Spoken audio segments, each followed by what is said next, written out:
तहरीक इंसाफ ने final call दे रखी थी 24 नवंबर के लिए। आज 25 नवंबर है और यहाँ पर अभी तक इस्लामाबाद में काफ़िले एंटर तो नहीं हुए। इस वक्त जिस जगह पर मैं मौजूद हूँ ये 26 नंबर चुंगी है और इस्लामाबाद एंटर होने के लिए पीटीआई के काफ़िलों को जो पहली रुकावट अबूर करनी पड़ेगी वो मेरे अकब में है, जहाँ पर कंटेनर्स नस्ब हैं और उसके अलावा रेंजर्स की भारी नफरी तैनात है। आपको हम इस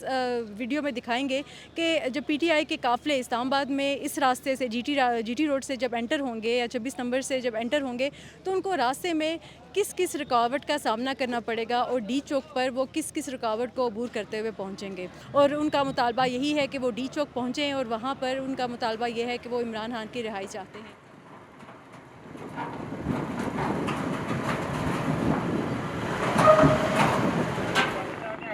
पीटीआई का काफ़िला जब 26 नंबर चुंगी की रुकावटें अगर अबूर कर लेता है तो उसके बाद जब वो श्रीनगर हाईवे पे होंगे तो श्रीनगर हाईवे में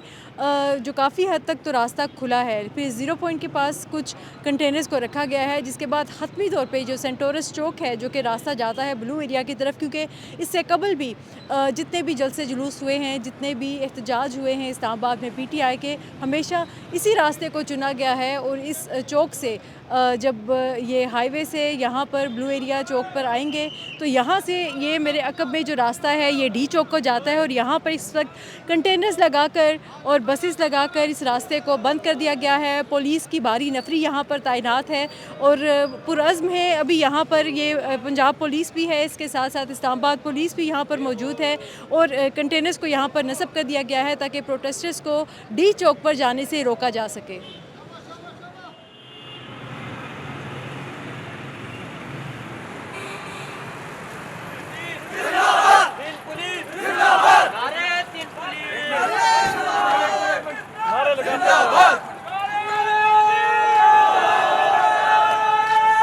पाकिस्तान तहरीके इंसाफ का जलसा अगर तमाम तर रुकावटें अबूर करने में कामयाब हो जाता है तो उनकी इख्तितामी मंजर डी चौक है, जहाँ पर इस वक्त हम मौजूद हैं और यहाँ पर पुलिस की भारी नफरी है। और वो यहाँ पर इससे पहले भी मार्च भी हुआ था और पुलिस ने काफ़ी नारे भी लगाए थे और वो तैयार हैं कि यहाँ पर अगर प्रोटेस्टर्स आते हैं तो उनको अरेस्ट किया जाएगा और उनको कैदी वैनू में डाला जाएगा और उनको थाने मुंतकिल कर दिया जाएगा।